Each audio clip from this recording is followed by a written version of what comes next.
नमस्कार दोस्तों, स्वागत है आपका न्यूरोमेड टॉक्स में। मैं हूं डॉक्टर अरुण तुनगरिया, ब्रेन और स्पाइन सर्जन। आज बात करेंगे एक बहुत ही इम्पोर्टेंट टॉपिक पे जिसका इंसिडेंस बढ़ता जा रहा है, ब्रेन ट्यूमर्स। सिर में गांठ होना, ब्रेन ट्यूमर होना, इसके केसेस बढ़ते जा रहे हैं और सबसे ज़्यादा कॉमनली जो सवाल पूछे जाते हैं ब्रेन ट्यूमर्स के बारे में, उन्हीं को आज इस वीडियो में डिस्कस करने वाले हैं। सबसे पहला सवाल, ब्रेन ट्यूमर क्या कैंसर के ट्यूमर होते हैं? तो इसका जवाब है नहीं, ब्रेन ट्यूमर्स कैंसर के ट्यूमर नहीं होते। ऐसा मैं इसलिए कह रहा हूँ क्योंकि कैंसर का जब भी नाम आता है तो वहाँ पे बड़ी सिंपल सी बात है, कैंसर वो बीमारी है जो फैलती है पूरे शरीर में। अगर एक जगह कैंसर हुआ है, सपोज लंग्स में कैंसर हुआ है, तो जब वो फैल के पूरे शरीर में अलग अलग हिस्सों में पहुँच जाता है, उसे हम कैंसर कहते हैं, फैला हुआ कैंसर कहते हैं या फिर मेटास्टेसिस कहते हैं। तो ब्रेन के जो ट्यूमर्स होते हैं वो इस तरह के नहीं होते, वो ब्रेन तक ही सीमित रहते हैं, वो शरीर के दूसरे हिस्से में नहीं जाते। इसलिए ब्रेन ट्यूमर जो होते हैं वो कैंसरस नहीं होते। हालांकि कुछ दूसरी जगह के कैंसर वो बहुत ज़्यादा फैलने के बाद ब्रेन तक पहुंच सकते हैं, ये एक अलग बात है। लेकिन ब्रेन ट्यूमर खुद से कैंसरस नहीं होते, वो दूसरी जगह पे नहीं फैलते। दूसरा और शायद सबसे कॉमन सवाल जो सिरदर्द के पेशेंट आते हैं वो पूछते हैं कि सर मुझे सिरदर्द हो रहा है, क्या मुझे ब्रेन ट्यूमर तो नहीं है? तो इसका जवाब है कि आपको अगर सिरदर्द है तो संभावना कितनी होगी ब्रेन ट्यूमर की, वो है बहुत बहुत कम, शायद 0.001% केसेस जो सिरदर्द के होते हैं, उनमें इतने कम केसेस में ही ब्रेन ट्यूमर पाया जाता है अगर हम जांच करते हैं। ऐसा इसलिए क्योंकि ब्रेन ट्यूमर इतना कॉमन नहीं है, लेकिन सिरदर्द का जो सिम्टम है वो बहुत ज़्यादा कॉमन है। सिरदर्द के जो कॉमन कारण हैं, माइग्रेन, टेंशन हेडेक या साइनसाइटिस की वजह से हेडेक, ये बहुत कॉमन है और ब्रेन ट्यूमर जो होता है वो बहुत रेयर होता है। तीसरा सवाल, अगर ब्रेन ट्यूमर डायग्नोसिस हो जाता है तो बहुत ही कॉमन क्वेश्चन होता है, क्या बिना ऑपरेशन के भी ठीक हो सकता है? तो इसका जवाब है हाँ, कुछ केसेस में, सभी में नहीं, क्योंकि ज़्यादातर में हमें ऑपरेशन करना होता है, ट्यूमर को सर्जरी से रिमूव करना होता है ब्रेन से सेफली, और उसके बाद उस ट्यूमर की जांच करा के देखते हैं कि वो किस तरह का ट्यूमर है। उसके ऊपर डिपेंड करता है कि आगे जाके रेडियोथेरेपी या कीमोथेरेपी देने की ज़रूरत है या नहीं। जहाँ तक बात है जो दूसरे तरीके बिना सर्जरी के हम कैसे ठीक कर सकते हैं, तो कुछ केसेस ऐसे होते हैं जैसे कि प्रोलैक्टिनोमा, ये एक ट्यूमर होता है जहाँ मेडिसिन से कंट्रोल किया जा सकता है, या फिर रेडियोथेरेपी से।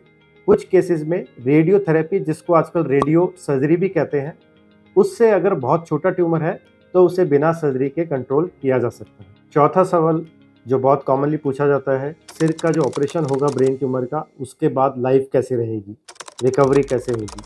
तो इसका आंसर है बहुत सही रहती है, कोई इशू नहीं है, क्योंकि बहुत से ट्यूमर आजकल बहुत जल्दी डायग्नोसिस हो जाते हैं, अर्ली स्टेज में डायग्नोसिस हो जाता है, क्योंकि सीटी स्कैन और एमआरआई बहुत ज़्यादा बढ़ गई है मशीनें। तो इसकी वजह से छोटी साइज़ का जब ट्यूमर है तभी डायग्नोसिस हो जाता है, जिसकी वजह से सर्जिकल जो रिजल्ट्स हैं वो बहुत अच्छे रहते हैं। इसके साथ ही एडवांस टेक्नोलॉजी जैसे कि robotic surgery, neuro navigation, stereotactic surgery, इन सब से बहुत जो एडवांसमेंट आ गई है, बहुत सेफ हो गई है। तो ये बहुत बड़ा मिथ है कि अगर ब्रेन ट्यूमर हो गया तो अब कोई इलाज नहीं है, सर्जरी करेंगे भी तो कोई फ़ायदा नहीं है। पांचवा सवाल, ब्रेन ट्यूमर सर्जरी के बाद में क्या रेडियोथेरेपी और कीमोथेरेपी सबको देनी पड़ेगी?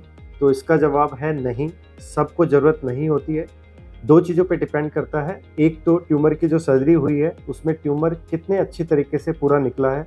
अगर वो बहुत अच्छे तरीके से पूरा निकल गया है तो ज़्यादातर केसेस में ज़रूरत नहीं पड़ती है। दूसरा, ब्रेन ट्यूमर जो निकला है उसकी बायोप्सी रिपोर्ट में क्या है, वो किस तरह का ट्यूमर है और क्या ग्रेडिंग है उसकी, उस पर निर्भर करता है कि रेडियोथेरेपी देनी है या नहीं देनी।